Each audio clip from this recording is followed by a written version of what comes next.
Good evening, everyone. It's your girl Marcy Thomas here with you for another exciting episode of the BGC Book Club. So please come on in the room and get ready for what's going to be a really fun conversation with someone. We were chatting it up behind the scenes. I'm like, hey, it's time for us to go live. But I've talked to this beautiful sister before, met her in person a couple of times. So get ready for what's going to be a really fun conversation. So if this is your first time here, we have been in the BGC Book Club sharing books that are by, for, and about us for the last almost 5.5 years now. So I really consider it an honor to be able to bring these exciting books to you, written by, for, and about us, as I stated, and really highlighting Black women authors across genres. So tonight is no exception. So as I've already mentioned, I'm excited about this young lady because we've met before and I just love the way she writes and she tells stories that I hope to emulate one day as I, grow up, so to speak. So our special guest is Danielle Allen, who is a USA Today best-selling romance author, which guess what? She has 55 titles to her name. She's also a professor and a life coach. Living authentically has been the key to her living her best life.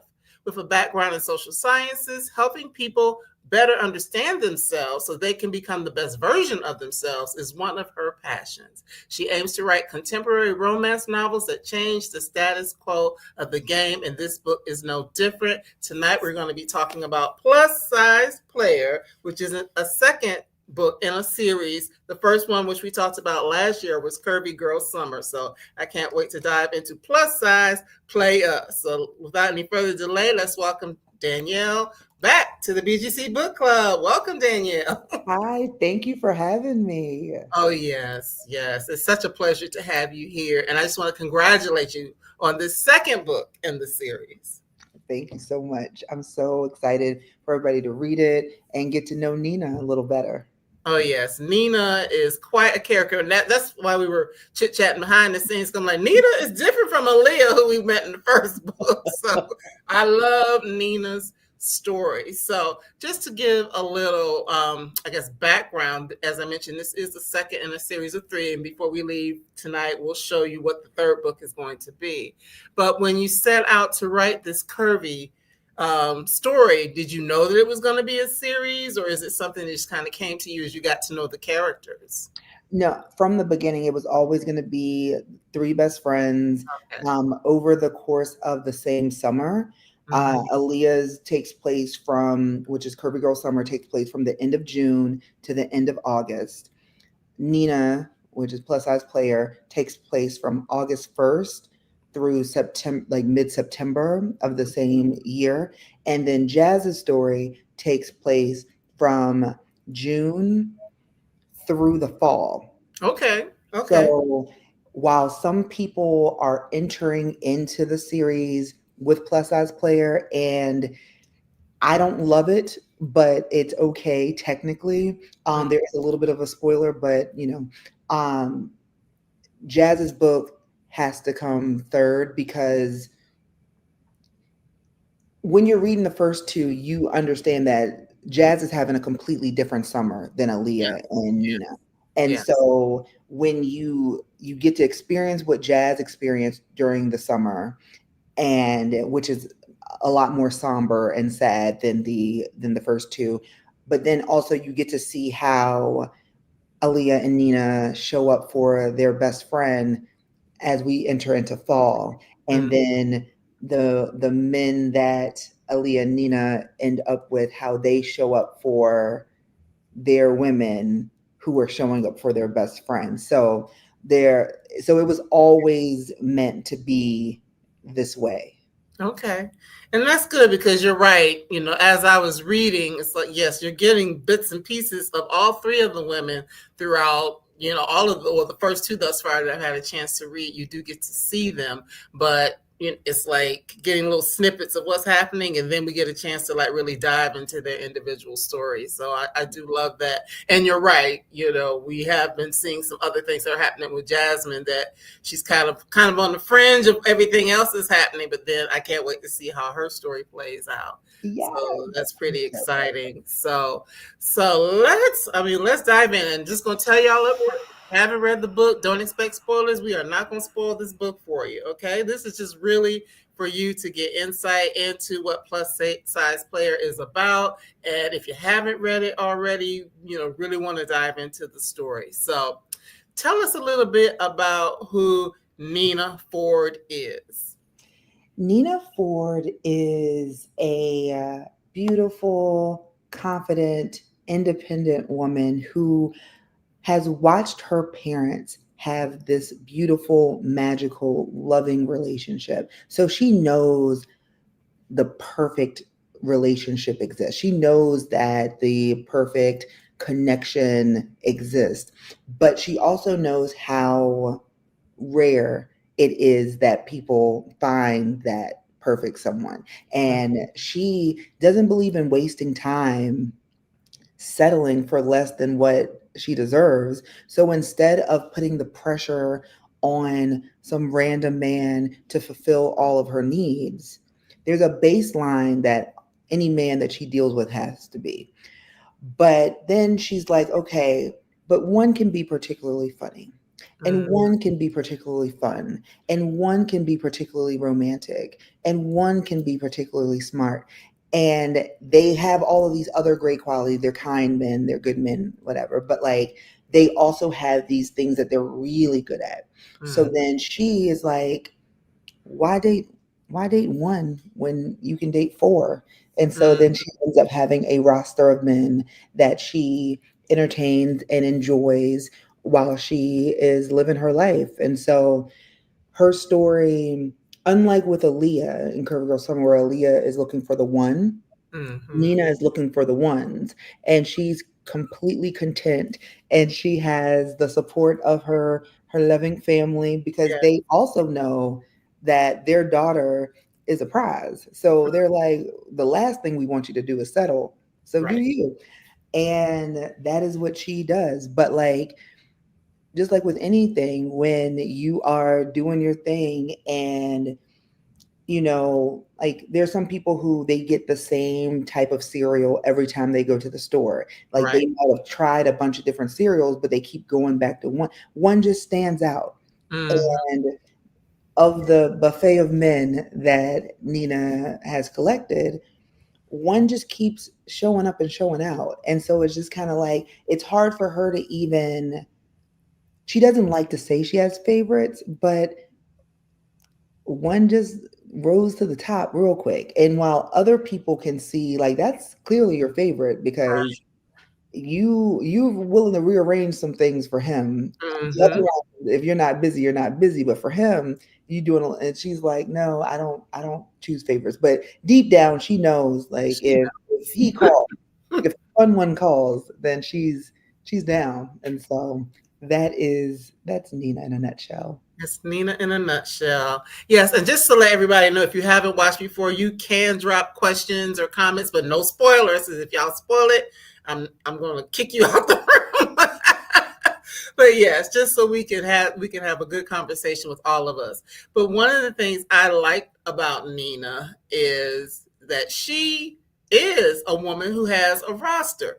And see, I was telling my mom about this earlier. Years ago, my stepmother told me that before she met and married my dad, she had a roster. And see, when people hear that, they automatically think, a lot of people will automatically think, oh, this means she's sleeping around. Like, no, no, no. Doesn't mean that. It Doesn't. just means that you realize that sometimes you're not going to find the perfect person in one person or close to perfect because there is no such thing as perfection. But, you might not find everything that you desire in that one person.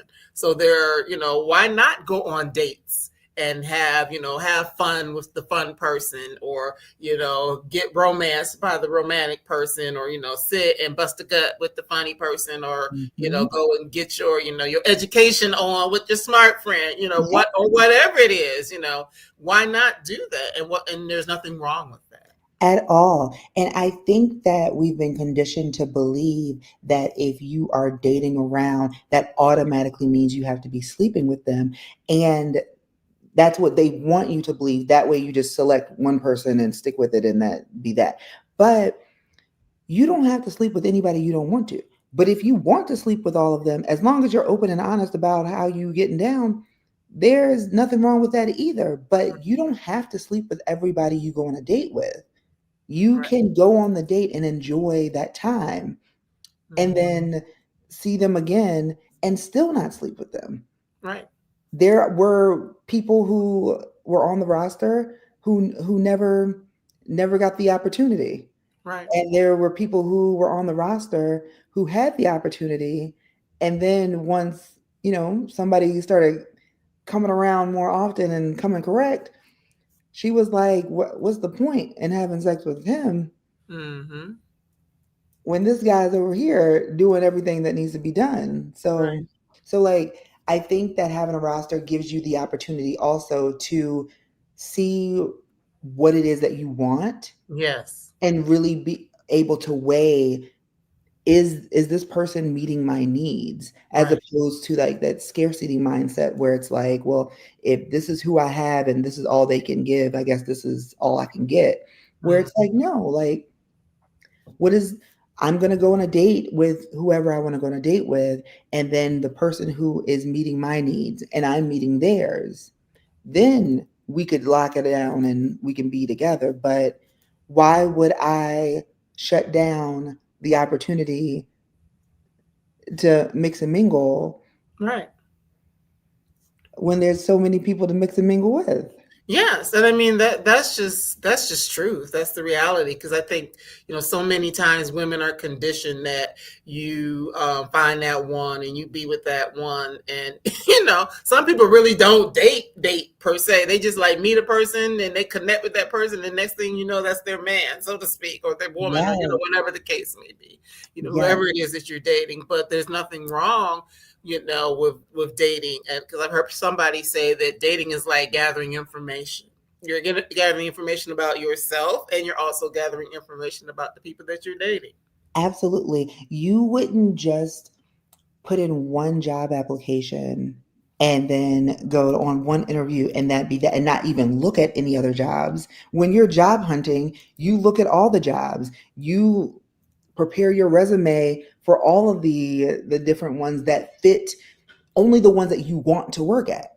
And Mm-hmm. then you get called back, and the interview works both ways. Like, and a Right. lot of people don't realize that with job interviews too. They're not just interviewing you, you're interviewing them as well. Mm-hmm. And so I feel like I hope people walk away from reading Plus Size Player and feel more empowered in their ability to choose, their ability to choose what's best for them, but Mm-hmm. then also their ability to have choices, Absolutely. because we are allowed to have choices. Right. Right. And I put up just what it says you're a life coach at the end. So I would assume that some of this take comes from the work that you do as a life coach as well. Absolutely. I feel like everything I do, I feel like kind of bleeds together. Like all of my different jobs, I feel like all converge in every aspect. I think that it's important. Well, the way I write is there is going to be a message in every story that I Mm-hmm. want people to walk away with. And my hope is that it reaches, I want everyone to like enjoy the story, enjoy the love story, enjoy like all the parts of the fiction of it all. But I also hope that people walk away with the message that I've embedded in there. Mm-hmm. And sometimes there's one message, sometimes there's multiple, sometimes there's just a layered theme of messages.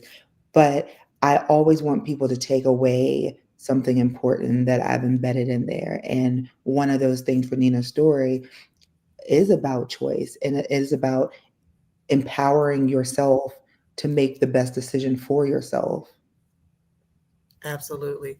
The other thing that I love about Nina and the fact that she is a quote unquote plus size player Okay.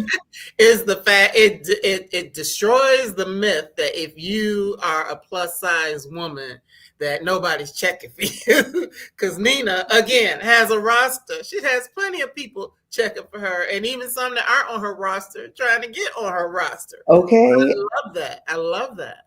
Absolutely. Because that's the reality. No matter what media tries to say, I don't know a fat friend in my life who hasn't who doesn't have play. Like I just don't. I feel like I've never and I've been fat my whole life.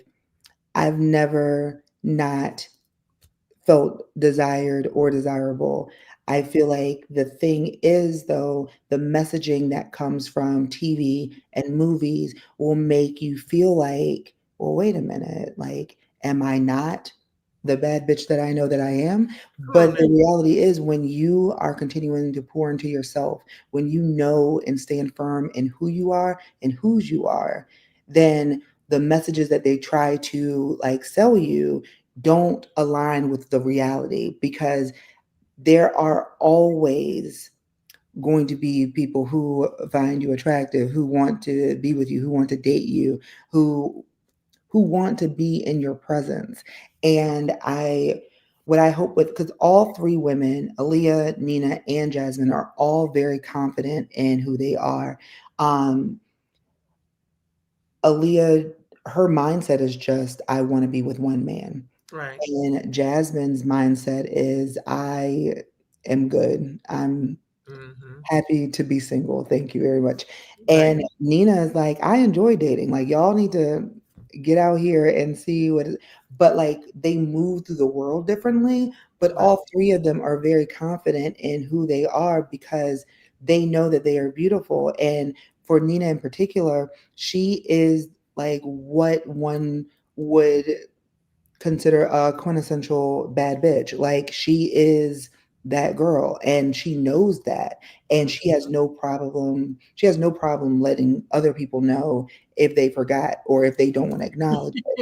And That's right. so I feel like when you look around, like there's so many beautiful women of all shapes and sizes, but it feels like media only wants you to believe that beauty comes in one shape, in one size, in one hue, in one hair color, in one hair texture. And so, but that's just not the truth. And just living in the world and experiencing it, you know that that's not the truth. But they're gonna try to sell you that. So what I wanted to do is make sure there is something else out there that's telling a different side of that story. And that's so powerful. What it's making me think of just last week, and you may have seen it as well. There was this video of a lady. She's at the gym and she's on the stairmaster. And I mean, she's a thick sister, and her man, husband, boyfriend, whatever, walks up behind her while she's on the stairmaster and kind of like taps her on the booty, and then they're standing there having a conversation. But there were a lot of like negative comments, like, oh, because he's real buff and stuff like that. Well, number one, a lot of times when buff dudes, they like something that got some meat on Listen, it. Okay, listen, and they okay, can handle it. They can lift it. Okay, I'm just saying. listen, okay, okay. And so, but I feel like it's because what yes, in the comment, well, I didn't see that video, but I'm sure the comments are much like the comments that Nina has faced, where Mhm, it's just like, exactly. and what bothers me about that is people are so mad when they realize that, like, no, I don't have to be thin to like have this like fine ass man want me. I don't have to be thin to be partnered and loved and cared for and adored. I don't have to be thin to have these things. But that's what the movies and the TV shows continue to sell you. So Mhm. then the people who consume that and subscribe to that get so mad when they see us out in the world being happy, being loved, especially by someone that they feel like they deserve and that we don't. And so, Yes. So I definitely thought about that when I was reading Nina's story. I'm like, that's right, girl. So, and as you mentioned, each woman's story is a little bit different. What makes her story even more unique is, as you just stated, she's in this social media world. She's an influencer. So she is that person that's going to have, she's out there showcasing her style and all these sorts of things. And so, yeah, the people be like, oh, yeah, this is, you go, girl, body positivity, all that kind of stuff. Then you get the people want to give you sideways comments, like it's kind of sort of a compliment, but it really isn't. Mm-hmm. And then you get the people just flat out rude. And Yeah. we get to see that she experiences all of these things. Yes. Yes. And I think that that's important because a lot of people, especially if they've never experienced it before, they don't even necessarily hear it. And people will say something like, "Oh, like you're so confident to wear that. Mm-hmm. Why? What? Like why? What about me and my body makes you feel like it takes an act of confidence to have this on? Or like I love how confident you are. Why wouldn't I be confident? Like please explain." But like they don't hear it, or sometimes they do and they're being shady on purpose. But like sometimes people will like hear someone say that and not recognize it as the shady comment that it is, because that's not their lived experience. Just like when like a microaggression happens, like regarding race, if you aren't that race, it may not have hit your ears the same way Mm-hmm. as it did to the person that the microaggression was being like projected onto. So whenever there is some sort of fat phobic comment or some negative statement being made about your body or what you are allowed to do with your body, like who you're allowed to be with because of your body, it may not, if it's someone who's reading the story and they've never had extra meat on their bones, then like they may not have even thought about how something they may have said or may have overheard could have Mm-hmm. been harmful. But my hope is that in reading Aaliyah, Nina, and Jasmine's stories, they're able to like then notice it and see it and be able to call it out the next time they're like hanging out with their fat friend and they hear somebody say something and they're like, wait a minute, no, you're not going to talk to my friend like that, Right. because they're able to like hear it differently now. Mm-hmm, mm-hmm. And that's just so important because it's true. 'Cause, I mean, I've had it happen to me because I'm a thick girl too. I've had it happen, and I'm like, what did you just say? And it happens regularly. And then like Right. trying to explain that to people that like, no, like this wasn't just made up for the story. These things, the stuff from Aaliyah's dating, that happened in real life. Those were chronicles straight from the group chat.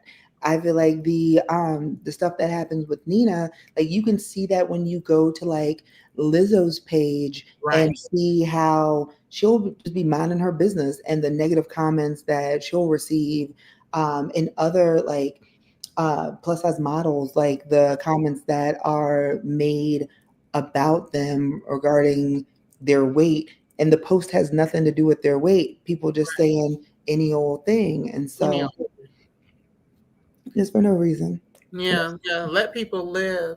So, as we've already mentioned, Nina has this roster, right, of gorgeous men that fit into all these different categories. But there is the one, Russ or Russell, who she just is trying to deny it, how she really, really feels. Because, again, as we've already stated, if you were later coming in, that, she's kind of like, oh, I'm just going to have people to fulfill certain, needs or whatever the case may be. And I'm not necessarily looking for the one.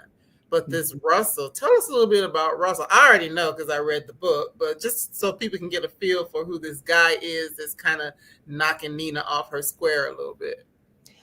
Russell is my dream man. Russell is everything. Russell is the kind of man, he is very, very dedicated to his work. And because of that, he doesn't truly get many opportunities to just be. Mm-hmm. And when he meets Nina, with because of her personality and how she is. I mean, besides the fact that he saw her and she was like, she's so beautiful, but because of her personality and how she is, he was able to like just be fun and free with her. And so he comes into her life at a time where she had room on her roster. And even if she didn't, I feel like she would have made room for him just Yeah. because of the way he moves through the world is very complimentary to her. And he is the type of man that is also very confident in who he is and whose he is. And he has that energy, that BDE, if you will. And Mm. so he has no qualms about how Nina lives her life and doesn't try to change her, doesn't try to cage her. He's just like, listen, you do you. Mm. But he applies a type of pressure that makes somebody wanna change their mind. And so Mm-hmm. that is Russ in a nutshell. But what's it make you want to leave the one you live with, start a new relationship? Like what she said, leave the ones you with. Okay, listen. Very much given Usher, absolutely. Very much, very much so. Yes, and I mean, I know this is like a graphical thing of him, but I mean, wouldn't you like? What, I mean, come on, tall, dark, handsome, all of that. And Listen, look at her, she's fly. And okay, I do love that this picture kind of picks up on some of the descriptors you have of her and her style in the book as well. yes. So the only thing for the covers, I like Kiosha does a wonderful job. Like she is such a great designer. So the only thing, because I didn't want to have an idea in my head of what I wanted it to look like, I Mm-hmm. was just very like insistent on these are beautiful fat black women. I Mm-hmm. don't want it to like I don't want it to look like, oh, maybe she's a little slim. No, I need to see the rolls. I need to see the thickness. I need to see that they're fat. And then I said I wanted like what each of their hairstyles were. And because of like a specific point where Nina wears her Bantu knots, I wanted that reflected on the cover. And so like when I got it back, like that was pretty much the like real direction. Like for Aaliyah, it was like natural hair and a big body. Mm-hmm. For Nina, Bantu knots, big body, and then for Jasmine, locks, big body. And when I got Nina's cover back, plus us players back, it made me very, very happy to see. Like I thought Nina looked amazing. But like for Russ, I was like, I love it, love him, but I could not stop thinking. Have you ever seen Power? I have. Which So one now?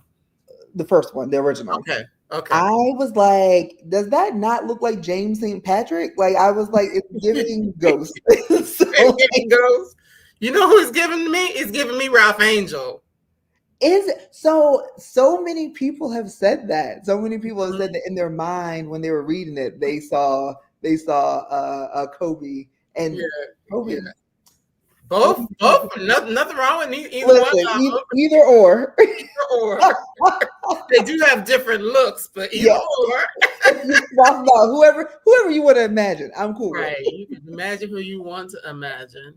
But yes, it's something to to see that. And again, to see her as she is and to think of a man who looks like he looks that wants her and desires her and all of these things.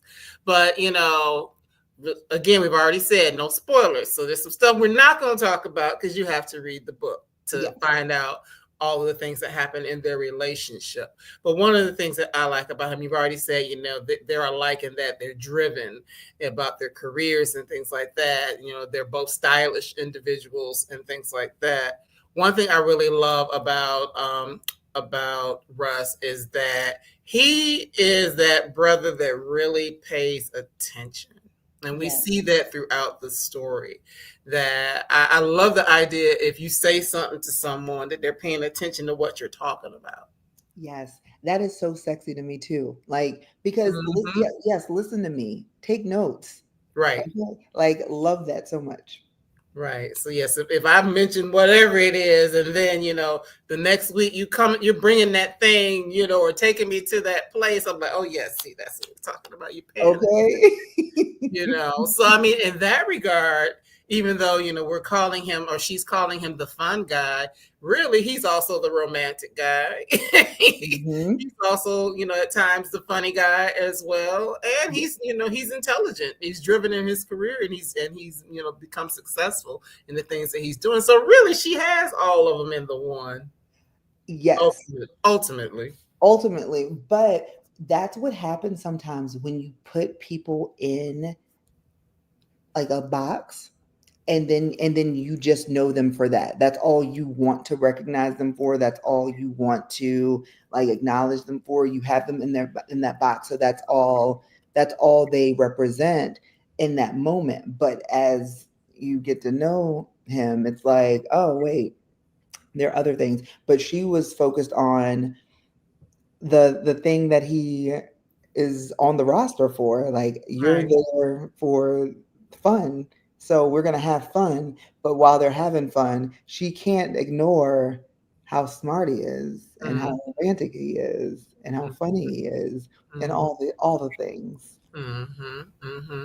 And again, that ambitious piece, because as her being an influencer, we're going to talk a little bit about that here, just because you had to dive into what it really means or looks like to be an influencer, to even really be able to flesh out that part of her story.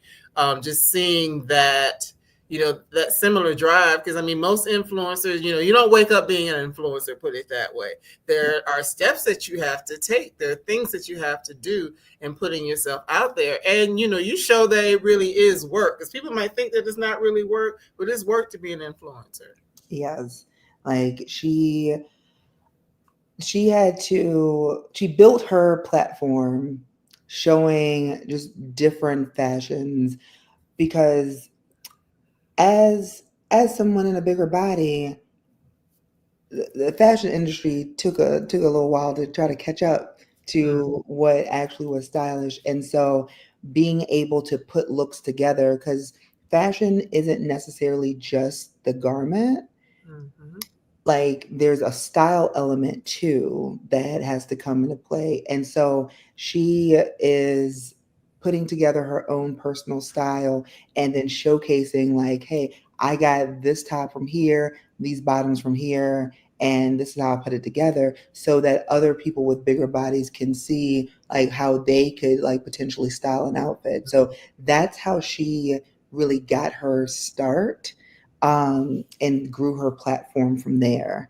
I like to say that she was inspired by um, Tati from Work Song, and because they went to Hamilton University, Mm-hmm. as all of my characters did. And Uh-huh. so like, so that, but it's not just like, oh, I'm feeling cute today, I'm gonna take this picture and like go.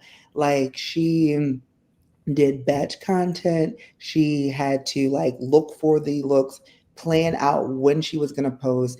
If she had, like, now that she's at the stage where she has brand deals, she has to make sure she's incorporating whatever the terms of their Mm-hmm. deal is. So there are so many different things, and she has to continue to have different looks, which is costly, Right. because she's not always getting those things sent to her. So she does thrifting. She has it's not even part time. She has a sometime job where Mm-hmm. she like helps Oh yes, a, that part. and Mm-hmm. so like she works there. But I don't know if you, because not, I don't think anyone's ever said it to me about how it was put together. But um, when Aaliyah in Curvy Girl Summer went to go pick up her dress, she Mm-hmm. up from the shop from Charlotte's Web. And Yes. so that is the same Charlotte's Web where Nina works sometimes. And that's because Charlotte, like, she's a buyer, she gets different things. And so that is how Nina then has to go and figure out what she would want to buy, what she would want to get as her compensation for helping in the store, and then she puts those looks together. But that is, she has a schedule that she adheres to, and Mm-hmm. even if she works for herself, it's a lot of work that she's doing. A lot of work.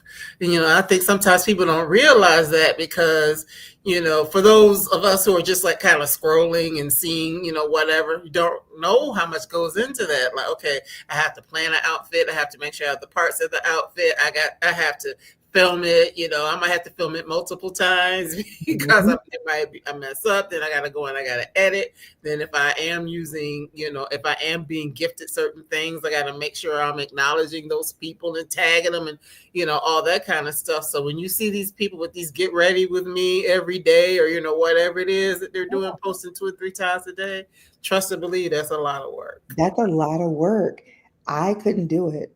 I could not do it. Yeah. But I have to ask you something just because similarly, a lot of authors have to be influencers of sort. Mhm. So do you find yourself, because I know you got a TikTok, you got your IG, your threads. So do you find yourself falling into that space as well, just so people know who you are? You can keep your name active, whether you have a new book out or not. Yeah, I feel like that is, especially because I am hybrid now, but prior to Curvy Girl Summer, all of my other work was published indie. And so I was the publisher, the marketer, I was the everything. So in order to get my work in front of as many people as possible, I had to be on social media and I had to try to talk up my work. And I don't feel like I see people doing things and I'm just like, wow, that's a great idea. Mm-hmm. But I don't have the time, the creativity, the editing skills. Like I'm not gonna do it, but I can acknowledge that it was fantastic and I love that for them. But I feel like just the mere showing up and just showing, so that's what I do. I don't have any real rhyme or reason. I just show up and like it's me and my personality. I'm either lip syncing something or I'm just like, hey, please read my book. And Right. that's that. But there are some people who put together whole productions, and I love it every time I see it. But Mm-hmm. like that's not that's not my that's not my forte yet because I'm not gonna speak that into my future. But it has yet to be something that is within my skill set. And I understand. So I feel the same way about what I do because yes, I have beautiful people like you come on and I talk to. But a lot of times I feel like I should be doing a little more. But then you figure, like you and I, we got other, jobs, other things that we're doing, and you got to fit all of that into the space of, all of the rest of life. So it's definitely a thing. So don't discount or diminish, I should say, that the things that people who are truly doing that as a career because it's a lot that's involved. It is. It is. And then you see those people who are filming every second of their lives Mm-hmm. because it's content and people are interested. Like that means there's no real downtime. There's no real personal time. And so you're sacrificing Right. your like personal space and your personal time and your private life for content. And Mm-hmm. so like I'm sure that's like got to be a difficult, like I couldn't do it. Like but Yeah. there's so many people who do it and it's a sacrifice that they must feel like it's worth making. And so Mm-hmm. hats off to them. Yeah, and that's part of my thing. Like, how much of my business do y'all really need to know? But to that point, Nina does kind of separate it because she has her space where she Hmm. is, doing her thing, and people, see what she's doing as an influencer in fashion and all that sort of stuff. But then she has this separate space that Yes. it is for like friends and family. And we did not talk about this yet, but the fact that even when she's dating with her roster, she doesn't Mhm. let her roster know what she does. Right. She had one man be like, "Oh, big money." And she was like, "Oh, never again. Like I will not." So that's like that between that and how people try to sometimes sexualize the idea of a model. So she was just like, "Oh, I'm not talking about work. Like, I just need to know that the man that I'm like going out with is employed. Mm-hmm. Yeah. Like, but like after that, I don't want to know. I don't want to know what you do because I don't. I'm not going to tell you what I do. I'm not going to ask you how much you make. Just can you afford to take me out? If you can't, like, I don't need to know any specifics. You Right. just know I'm gonna do me, and like, and so that's how she moves through her dating world because she doesn't want that overlap, and she also doesn't want someone who like might see the amount of followers she has and be like, oh, like I could use this for clout, or if someone is like, oh, like what if you pop off? I'm interested in you because you are popular. So she just is like, I just won't tell them anything, and it'll be easier that way. And she hadn't had a problem. Yeah, until she did, but we're not going to talk about that. Got to read the book to find all those things out. But yeah, I mean, but it's just something to think about, though. Even for you and me, like how much? Because folks be like, "Oh, that Danielle, she's this big time author. Oh, this Marcy, she's." I'm like, don't come over here with that foolishness. Exactly, because like I'm a private person in general, and so like I share what I feel like is necessary to share, but like I feel like anything some people put their whole lives on social media, and I do not. And even when I'm meeting people, I don't lead with like, oh, I write books, oh, I'm an author. Like, I feel like if they ask me what would I do, I would say that I write, but like I also work with students, and I life coach them. I like, I do so many different things, but I do feel like there's this weirdness that can happen when when you meet people in a romantic setting, and if they feel like they can benefit in some way, like, and that's like, but as far as on social media too, there's like, I feel like having those two separate spaces is for the best. It definitely is. And, to me, and then I feel like it opens up the opportunity for more interesting conversation because I spent X amount of hours working anyway. If I'm trying to get to know you and, know what makes you move, what makes you tick, what your interests are, all these sorts of things. I mean, yes, knowing a little bit about what you do might help me in that regard, but I really want to know you. I don't want to know all the inner workings of what you're doing from 9 to 5 anyway. And Exactly. that's with And anybody I meet, really. truly, and that's what was so compelling to Russ for Nina, because it was just like, um he works so hard. He like is working all the time, round the clock. He's flying to different places regularly.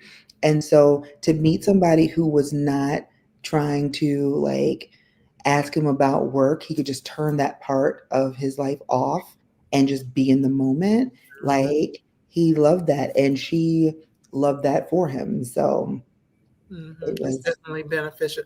Cleta, I see your question. I'm gonna get to it here in a second because I have to make sure I ask this question or talk about this particular topic.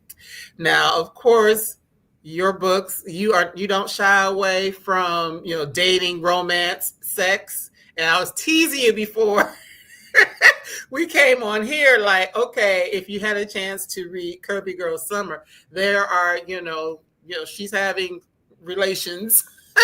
It kind of starts out in a way. It was like, whoa, okay, what's going on? But it's not something that necessarily is a quote unquote center stage. And not that it is in this book either, but we're talking about two different women who have two Mhm. different approaches to life. And Nina gets it in. Nina gets it in, okay? But also, you're meeting Aaliyah. Chapter one is the reason why she was like feeling like, okay, I'm spiraling enough to go on dating sites and meet random men and Right. go on these first dates Right. because she was just like, I have not had sex in so long. These I'm making mistakes. Right. Let me just start dating because I know what I'm looking for. I'm looking for the one. Right. So her personality, she's not having sex on the first date. Like that's not her personality type. That's not how she gets down. That's not happening. Nina, on the other hand, even though she would have sex on the first date, when you're meeting Nina, this is date 8 with Mm-hmm. Russ. Mm-hmm. So like it's a whole different chapter in their saga than it is when Aaliyah is she returned, she circled back to somebody she Right. shouldn't have, Yeah. all Spin the because block. he had, he had the equipment to like get what she needed done. But like she was just like, that's not it. So when the opportunity arose for her to be able to get satisfied in the way that she truly was looking to be satisfied, it took A the while. book. Mm-hmm. Whereas we meet Nina and she is about to go on date 8 with a man who keeps showing up and showing out Mm-hmm. at each turn. And so like why would she not bust it open for, for this man? Yeah, because what did it say? It says inevitably her eggs, because she keeps her eggs in one basket. Uh-huh.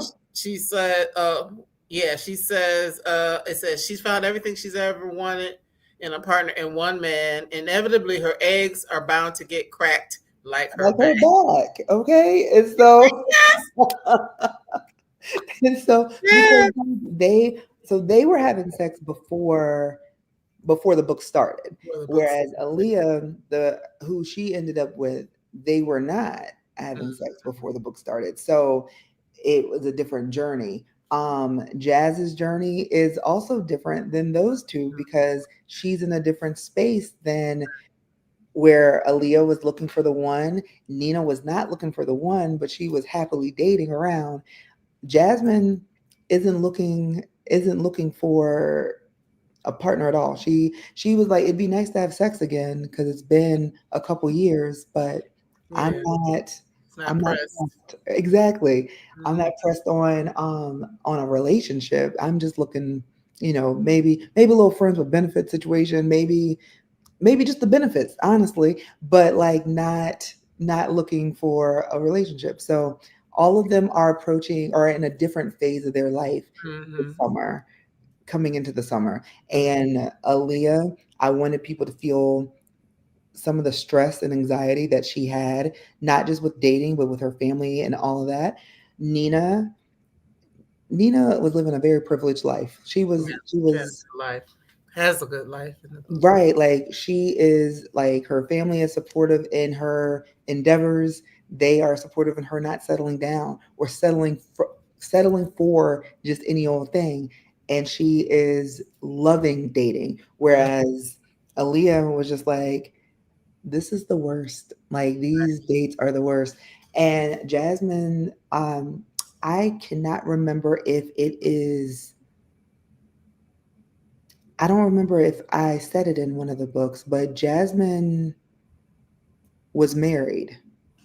I feel like I said it in Aaliyah's book, but like Jasmine's divorced. So Yeah. like they are all in different phases of their life. So Mm-hmm. they approach things differently, but they are all beautiful, confident women who know that their weight is not the thing that's keeping them from Mm-hmm. whatever ending that they would like to see.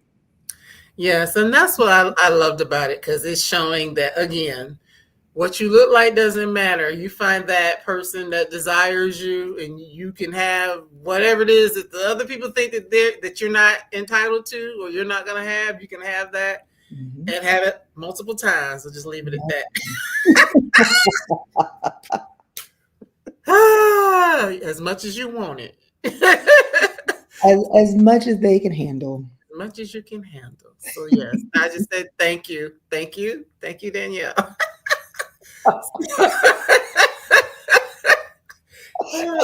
I'm a You're little bit quite silly. welcome. I'm a little bit silly. So, okay, one of the questions, let me see which one I want to do first. I'll do this one. Is Jasmine's story complete yet? So it is complete. It's been submitted, all of that. It is quite longer than what, because in my defense, it it goes from the summer. You got to see what happened during her summer. It was not a great summer. She did not, things happen. Mm-hmm. But other things happen too. And so then we get into the fall where some other things happen.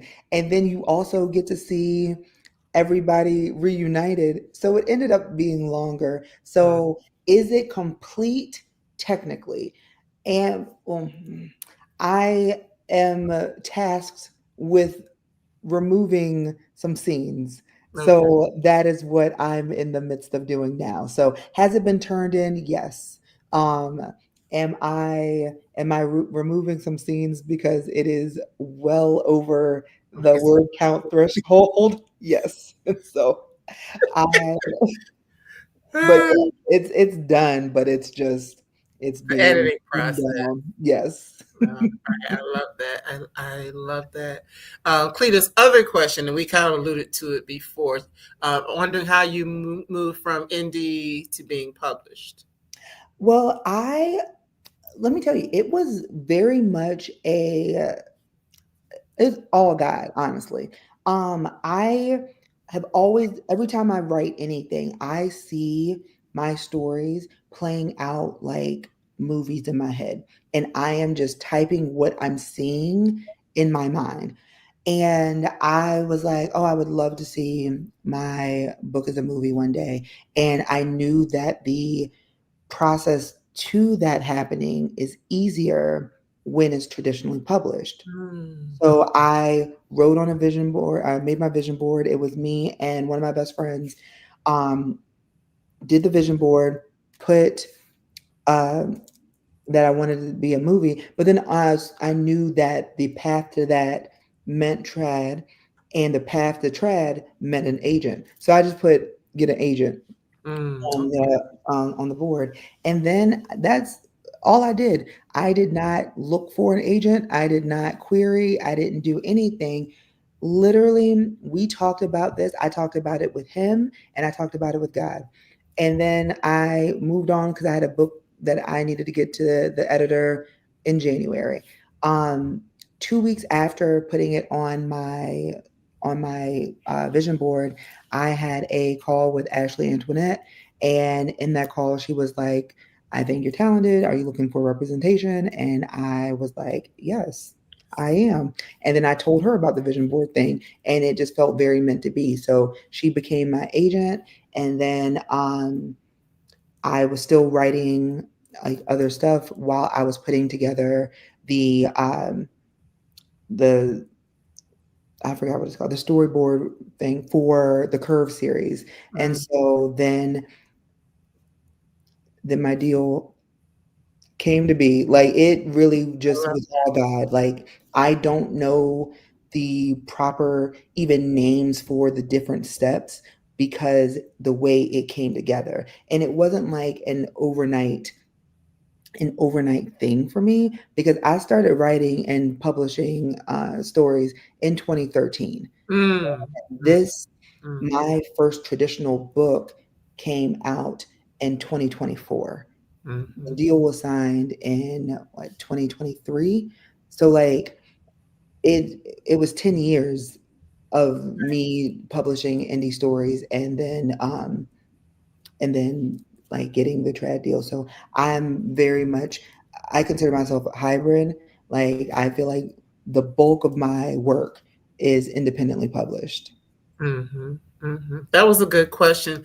Actually, the last time I saw you was at the Black Romance Book Festival, and I remember hearing Kennedy Ryan kind of talk about that she does both, has done both, and she's trying to do some things to help more more of the indies be able to be seen because she Yeah, understands that process and all of that. So that's definitely a good question because we often wonder how things make it from from the book to the screen. And I know that there are some that probably do just because, again, by serendipity or, whatever happens that allows them to do it. But, it's just interesting to know what that process is like for you as an author. absolutely. And Kennedy, like she does great work, like trying to, like highlighting indie authors and everything. Like Mm, love her. yes, yes. So we've got Curvy Girl Summer. We've Yes. got Plus Size Player. And I'm just Yes. going to show this graphic right quick because the other one is ready to be pre-ordered. So those who don't know, let me move other stuff out the way. Hold on. Let me do some moving around. Make sure y'all can see it. All right. Coming up next, Big Girl Blitz. Okay. Baseball Blitz. So yes. Yes. So that book is already available for pre-orders, correct? Yes, absolutely. It'll be out April 2026. Wow. Wow. So they're coming closer together. Yeah, like I feel like the first two came out in June, but this one's coming out in April. Yes, yes. So we've already kind of given you a little bit of what to expect in the next book, and that is Jasmine's story that'll be out in April. So we know it's going to be like from June through the fall, as you Hmm. saw there on with the picture. She's like looks like she's playing football or something with someone. So I'm Hmm. sure that there is a reason for that. That Yes. we'll see. So yes, I love that. I love and I love these characters, and Me I really too. appreciate you, using your skills as well as taking some things from your own life and from the group chat and all of that. You and your friends just talking about their experiences and really being able to tell these stories that center characters that we don't always see. Absolutely. Thank you so much. I appreciate the support because I feel like I'm sure that there were people who would have jumped at the opportunity to say, see, fat black women with natural hair don't sell. So like we don't need any more stories like that. You know what I mean? And so like the support makes me happy and it makes me feel amazing. But I feel like it also will have a trickle down effect where people are like seeing these bigger bodies in traditional spaces being loved Mm, and feel like, okay, well, maybe we should stop this narrative that being fat is preventing you from meeting someone, mm, being loved, being happy, being confident, enjoying your life, and getting all of the things that you deserve. And so that's what I truly hope with the Curve series people are able to like take away from not mhm. just the readers, but like people in publishing and media as a whole. Yes, because it's really important that we begin to see that and not just see, the sassy black fat woman that's the Mhm. sidekick. I mean, you Okay, can be sassy and black, but sassy, black, and desired. How about that? But not just, exactly. main character, not just the sidekick, that's Main there to crack character, jokes. Right. Main character absolutely, energy. Absolutely. It's so absolutely. important to see that. And, we've seen a little bit of it, but we're just not seeing enough of it. Truly, truly. And so this is my offering to try to like widen the just the mindsets of people who think differently than we do Mm, about the truth because it's not like anything I wrote was made up. Like I mean, it was made up for these characters, but like being loved, being desired, being fat and having play, being fat and being loved, being fat and being adored, being fat and having lots of attention, DMs filled, like those aren't made up things. That's happening in real mhm. time. And so it's like, but the movies and the TV shows and some of the books wouldn't lead you to believe that that's the case. Right. But we should all be main characters in our story, and being fat does not disqualify you from being the main character in your story. I know that's right. And looking fly and sexy like we do. Okay, like like, we do, like we do like right we now. do. Okay. Exactly, exactly. And so, Oh, all of that is so much fun, and you are so much fun. And whether I'm seeing you in person or we're having these conversations, it's always a pleasure. And I think we'll see you later on this year at one of the conferences this year, next year, whatever, because I'm trying to get out so I can meet you and hug necks and see people around at some of the different conferences and things like that are going on. But in terms of any events or anything like that you have coming up anytime soon where people can come out and see you and get their book signed or whatever the case may be. I'm going to be at the house party at the end of this month. That's in Charlotte, North Carolina, I believe. I'm going to be at Behind the Pen in New York. I'm going to be in Kansas City. Um, I can't think of. It's going to be a book of. It's on my page. If you go to my pages, it'll be on there. I'm going to be at the Petersburg Book Fest in September in Petersburg, Virginia. I'm going to be at the Black Book Bash. Oh wait, before that, I'm going to be at Me and My Romance Friends in Dallas. I'm going to Okay. be at the Black Book Fest in October. I'm going to be at Southern Hearts the next week in October. Oh, And wow. that I feel like is the final stretch Yeah. of events that I'm doing this year. I mean, yeah, you're still working and writing and editing and doing all that stuff in between. So yeah. Yes. Yes. And I will see you in Florida in October. Yes, I love it. Okay, I'll see you at the I'll Black Book be down Fest. there. Yes. And since it'll be a weekend, I'll be away from home for a change. We can hang out, have dinner, whatever the case may be. But yes, I will see Love you it. in Okay. October. So it's such a pleasure to have you here again. I'm just going to put the name of the book back up for everyone, just in case you missed it from earlier on.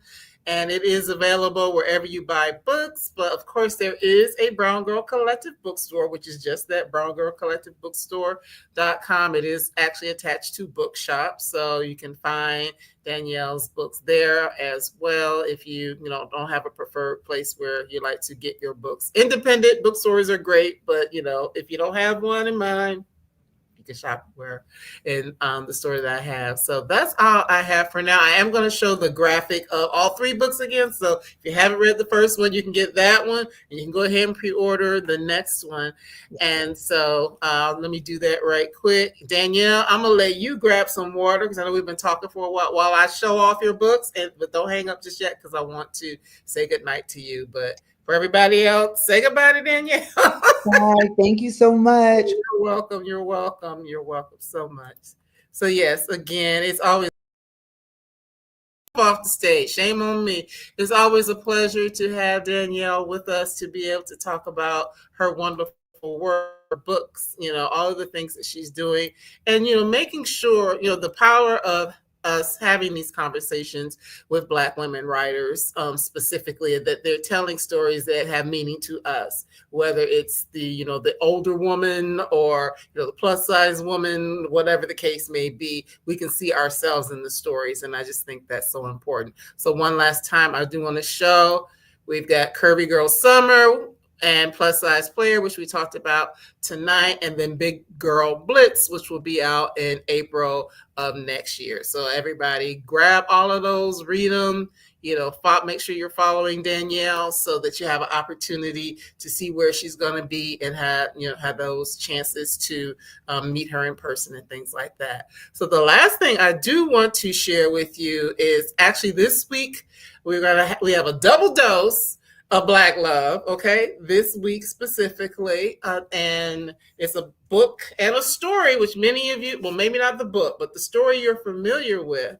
On Wednesday night, we'll be talking to Malcolm D. Lee and Jane Allen about The Best Man, Unfinished Business. So it's the first book of 3 in another 3-book series, but it's based on, the popular film as well, the films, I should say, as well as the mini series, and the story kind of picks up from where the mini series left off. So I am super excited to be talking to Malcolm and Jane about The Best Man Unfinished Business on this coming Wednesday, same time, same place, 8:00 p.m. So, set your timers, follow the page, like the page, do all you got to do so you can make sure that you can be a part of that conversation as well. So that's all I have for tonight. I will see you again on Wednesday. And then, of course, next week, there'll be some great things coming as well. So take good care of yourselves, and we'll see you real soon. All right. Bye-bye.